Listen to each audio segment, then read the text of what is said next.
일본 아베 총리가 오늘 개각을 단행했습니다. 19명의 강요 중에서 17명을 교체했으니까 대규모 개각이라고 봐도 무방할 텐데요.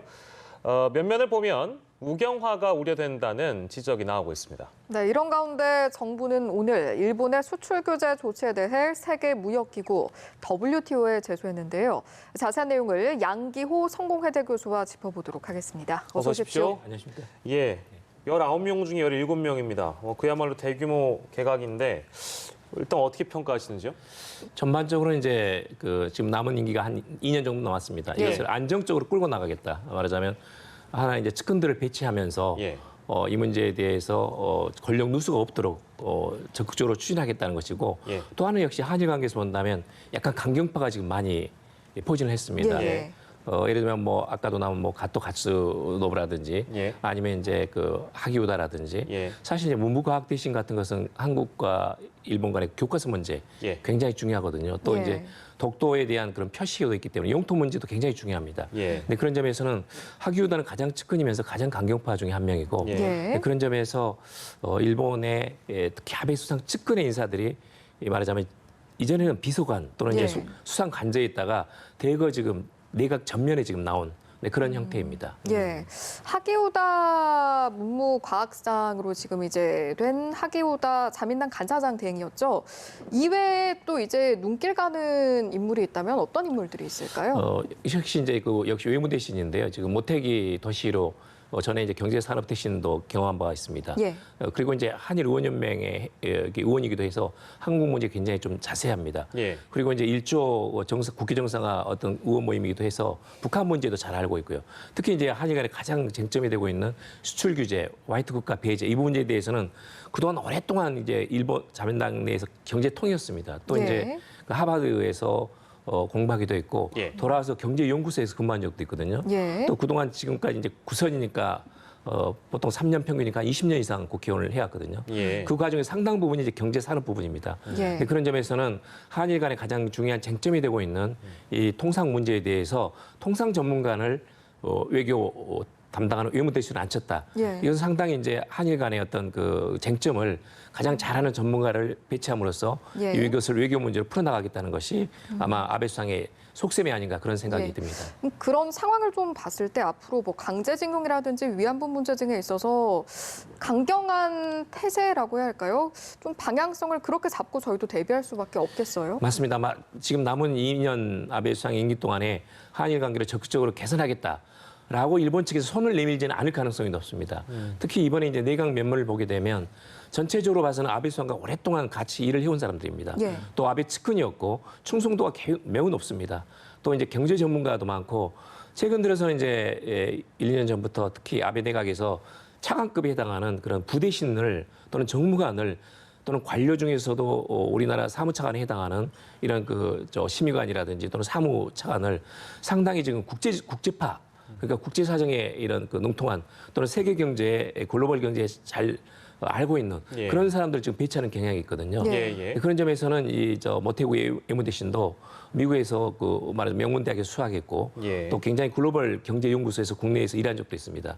또 경제 통상 문제를 오랫동안 다뤄봤기 때문에 예. 근데 그런 점에서는 상당히 어떤 일본의 글로벌 통상 전략 외교 이건 한일 관계 포함해 가지고 예. 근데 그런 전문가를 앉힌 것 하나 하고 또 하나는 역시 이제 지금 이제 총무 대신이라든지 예. 전에 방위 대신을 했던 여자 대신입니다. 예. 굉장히 강경파거든요. 예, 예. 근데 그런 남경 대학사를 완전히 부정하고 있습니다. 예. 예. 또 그런 사람들 지금 앉힌 걸 보게 되면 앞으로 2년 동안 한일 관계를 개선하기 위해서 어떤 역사 인식의 문제 또는 전후 보상의 문제에 대해서 일본이 한국의 어떤 그런 공감할 수 있는 어떤 대안을 내기에는 저 자세 또는 저 내각 갖고는 역부족이지 않나 예. 그런 생각이 별로 없지 않나 예. 하는 생각이 들 정도입니다. 예.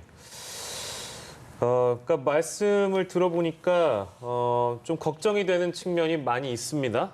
그리고 뭐 방위상도 저희가 짚어볼까요? 뭐 이분은 워낙에 유명한 사람이라 고노다로 외무상이 방위상으로 갔네요. 이건 어떻게 보세요? 역시 좀 최근 들어가지고 지금 아베 주변에서 퍼스트 아베로 예. 몇 명 거론이 되고 있습니다. 그러니까 이번에 입각한 이제 코이즈미 신지로 코이즈미 수상의 아들입니다. 예. 환경 대신으로 입각을 했고 예. 그리고 이제 기시다 그다음에 코노타로 그다음에 이시바 이런 게 있는데 예. 이런 후보군들 가운데서 지금 내각에 포진된 것은 두 사람입니다. 그런 예. 점에서는 아마 그 코노타로 외무대신 지금 방위 대신이 됐습니다만은 예. 방위 대신은 아마 차기 포스트 아베를 향해서 질주할 가능성이 있습니다. 예. 그런 점에서는 일본 내에서 우파들의 지지를 받아야 되거든요. 예, 그런 예. 점에서는 방위 대신인데 사실은 지금 외무 대신 하다가 방위 대신으로 돌아섰기 때문에 예. 지소미아 문제하고 수출 규제 통상 문제하고 연계된 그 상황에 대해서 너무나 잘 알고 있습니다. 예, 예. 근데 그런 점에서는 아베 수상 정권에서 본다면 상당히 한일 관계를 중시한 예. 한일 관계에 대해서 기본의 입장을 말하면 견지를 하면서 한국에 대해서 강하게 주장할 수 있는 예. 예. 또 한국의 어떤 강점 약점들을 알면서 한국에 대해 대응할 수 있는 예. 그런 인사들을 외무 대신하고 방위 대신에 포진시켰다 이렇게 예. 보시면 됩니다. 네. 그러니까 사실은 이제 지난번에 방위성이었던 이와야 방위성 같은 경우에는 상대적으로는 이제 초계기 부분에 있어서도 그렇고 좀 우리나라 유화적이었다라는 평가를 받았던 것 같은데 그와 비교하면 상대적으로 강경할 수밖에 없겠어요. 맞습니다. 이제 코노타로 외무 대신은 원래는 이제 상당히 한국과의 어떤 관계도 중시하고 또 한국의 지인들이 굉장히 많습니다. 예. 또 한국을 좋아하는 사람이었는데 예.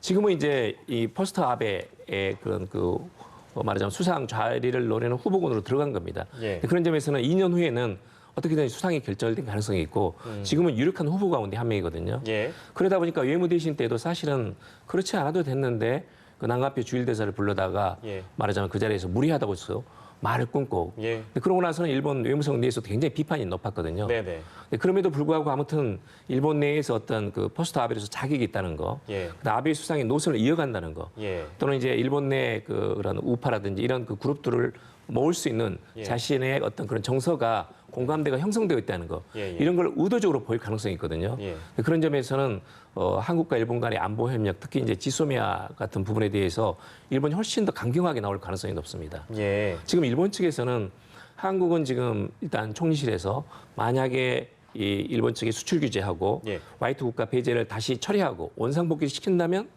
우리도 지소미아 한일 군사정보 보호협정을 재검토할 용의가 있다고 말했거든요. 예. 예. 근데 일본 측에서 특히 수상 간저하고 우파들은 자민당 내에서는 한국과는 두 번 다시 하지 않겠다. 그러니까 지소미아는 어떤 조건에서도 일본 측도 연장할 마음이 예. 없다라는 식의 지금 태도를 보이고 있거든요. 예. 근데 그런 점에서는 지금 이런 상황에서 이런 한국에 대한 어떤 뭐랄까 강경한 입장을 가진 이런 그 고노타로 외무대신이 이 전 외무대신이 방위 대신 되고 나서 더욱더 강경할 원칙적인 입장을 견제할 가능성이 높습니다. 예. 그런 점에서는 한일 관계로 문제를 풀어나가기보다는 예. 더욱더 그런 그 강대강으로 대치 국면 그쪽으로 달려갈 가능성이 높지 않나 그렇게 예상됩니다. 예. 이거 좀 사실 이른 얘기라 가지고 지금 제가 질문 드리기에는 조금 이른 감이 있는데요. 아베 수상 같은 경우에는 뭐 역사적으로도 그렇고 그 배경이 있지 않겠습니까? 예를 들면 뭐 아버지나 외조부나 이런 어떤 배경이라고 한다면 있는데 이 고노다로 외상이라는 사람이 포스트 아베가 될 정도로 그만한 인물이라는 평가를 받을 수 있을까요? 저는 그게 잠깐 궁금하긴 하네요. 원래 이제 그 코노타로 집안은 굉장히 명문가입니다. 그렇습니까? 그렇습니다. 마찬가지예요? 맞습니다. 아. 맞습니다. 그 거의 아베 수상에 준할 정도의 아, 그 정도예요? 예, 명문가입니다. 그러니까 예. 할아버지부터 계속 예. 이렇게 말하자면 수상의 자리를 못 얻었지만 예, 예. 자민당의 거의 핵심 인물이었고 예. 자신의 아버지도 마찬가지고 그런 점에서는 일본의 그 정치 명문가 몇 개 그룹이 있는데 그 중에 하나가 말하자면 아소타로라든지 아니면 아베 아니면 지금 나온 고노타로 예. 이런 집안은 정치 명문가 집안입니다. 그렇군요. 자, 그러면 저희가 시간이 많지 않아가지고 우리 정부는 그러면 이에 대해서 어떻게 대응해야 된다고 보세요? 지금은 이제 사실 저는 어떤 면에서는 모태기 외무 대신에 대해서는 좀 기대도 걸고 싶습니다. 예. 왜냐하면 이제 그동안 한일 간 의원 연맹이라든지 또는 북일 관계 개선을 위한 일본 의원의 연맹에도 가입이 있었고 예, 예. 특히 이제 제1교포 참정권 부여하자 이렇게 계속 주장해온 사람입니다. 예, 예. 근데 그런 점에서는 국제파이고 한국에 대한 이해도 있기 때문에 지금 꼬이 문제를 지금의 이제 방위성보다는 외무성하고 일본의 경제산업성이 가장 중요하고 예. 또 경제산업성에 비교하면 외무성 역시 지금은 모태기 정도는 상당히 그 자민당 내에서도 중역이고 또 아베 수상의 신뢰도 깊은 사람이기 때문에 예. 오히려 의료 문제를 풀어나가는 데 있어서 이 모태기 외무 대신이 좀 역할을 해주면 좋지 않을까 사실 좀 그런 기대도 하고 싶습니다. 예, 예, 예. 알겠습니다. 저희가 한일 관계에서 이제 일본의 개각 못지않게 중요하게 지금 다뤄봐야 하는 것이 사실 오늘 WTO에 우리나라가 일본을 전격 제소를 했는데 보니까 백색 국가 제외 조치는 빼고 반도체 소재 세계 품목 수출 규제에 대해서만 제소를 했습니다. 이 부분 좀 어떻게 보셨는지 궁금해요. 지금은 해야 됩니다. 왜냐하면 수출 규제를 했던 세 개 품목이 있거든요. 예. 에칭가스, 그다음에 리지스터, 그다음에 플루는 플루 이미디가 있습니다. 예. 그런데 에칭가스 부분은 액체는 허가가 됐고 예. 기체는 지금 아직 허가가 안 났습니다. 그 포토레지스트 일부만 나왔고 예. 그리고 이제 폴리 이미드는 전혀 나지 않았습니다. 예. 근데 통상은 90일이라고 하지만 4주 5주니까 지금 보통 한 달 지나면 허가가 나거든요. 예. 지금 2달이 지나도 폴리 이미드는 전혀 허가가 나지 않고 있습니다. 네네. 이런 점에서는 일본 측이 이 수출 규제 품목을 쉽게 말하자면 양보할 생각이 없다는 것이고 예. 여기에 대해서는 제소하는 것이 마땅합니다. 네. 우리 측에서는 더 이상 기다릴 수 없고 예. 여기에 대해서 강경 대응을 해야 됩니다. 그런데 지금 8월 달 들어와가지고 일본 측에서 이제 그걸 시행을 했습니다. 예. 그 백색 국가를 배제한 것을. 예. 그런데 거기에는 추가로 수출 규제를 추가로 개별 품목을 한 것은 없거든요. 예, 예. 그런 점에서는 화이트 국가 자체에 대해서 우리가 지금 제소를 하는 것은 적절하지 않습니다. 지금 세계 품목 자체에 대해서만 초점을 맞춰가지고 예. 여기를 겨냥해가지고 직접 말하자면 예를 들면 가트 규정에서 1조 11조를 지금 위반하고 있기 때문에 예. 이 부분을 말하자면 WTO에 호소를 하고 이 부분에 대해서 집중적으로 일본을 공격하는 것이 지금은 전략상 유리합니다. 예. 네, 그런 점에서는 매우 적절하다 이렇게 보고 있습니다. 예. 알겠습니다. 자, 그러면 이후의 절차가 어떻게 되는지 일단 제소를 우리 쪽에서 했고요. 그 다음에는 어떤 그 스텝을 밟아 나가는지도 좀 얘기해 주시면 좋을 것 같아요. 이제는 이제 그 WTO 내에서 상호간에 하야할 만한 그런 시간을 줬습니다. 충분히 예. 3달간. 근데 그동안에 이루어지지 못한 것이고 네. 우리가 제소를 하면 이것은 일본도 자동적으로 들어올 수밖에 없습니다. 일방이 제소하면 일방이 거부한다고 이 재판 자체가 성립되지 않는 건 아니거든요. 예. 그렇기 때문에 일본도 이제 적극적으로 이것을 대응할 것이고 따라서 WTO에서 계속 6개월 정도 이것을 논의를 하게 됩니다. 네. 최대 판결이 나는 것은 1심, 2심 등이 있기 때문에 예. 2년 후에는 아마 판결이 날 가능성이 있습니다.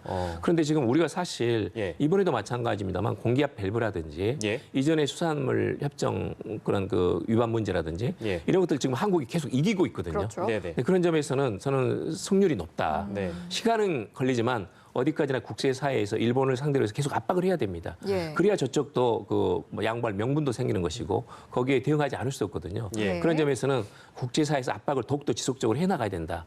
그런 점에서 아주 지금 그 WTO 체서는 시기적으로도 그렇고 방법상으로도 적절하다 이렇게 봅니다. 예, 예. 알겠습니다. 마지막으로요. 우리나라도 이제 일본을 수출 우대국 백색 국가에서 제외하는 절차를 진행을 하고 있는데 또 일각에서는 혹시나 일본과 거래하는 우리 기업에게만 피해를 주진 않을까 이런 우려도 있어서 여기에 대해서는 어떻게 보시는지 궁금해요. 아마도 지금 일본 내에서는 한국이 어떻게 화이트 국가에서 배제를 하더라도 실질적인 손해는 거의 미미합니다. 예. 아마 일본 측에서 이렇게 막대한 손해를 입을 상황은 전혀 아니거든요. 근데 그런 점에서는 우리가 하는 것은 상징적인 거다. 그리고 이것을 토대로 해가지고 일본을 더욱더 압박하겠다는 정도이지 이것 자체가 어떤 일본 경제에 어떤 부정적인 효과를 줘가지고 어떤 일본 경제를 어떤 위협할 만한 그런 수준은 아닙니다. 그런 점에서는 이 문제 자체는 일본에서는 공식적으로 반응을 하겠지만 예. 이 문제를 가지고 일본에서 쟁점화해가지고 갈등이 확대되는 그런 상황은 가지 않을 겁니다. 예, 알겠습니다. 오늘 말씀은 여기까지 듣도록 하죠. 지금까지 양기호 성공회대 교수와 함께했습니다. 교수님 고맙습니다. 고맙습니다. 감사합니다.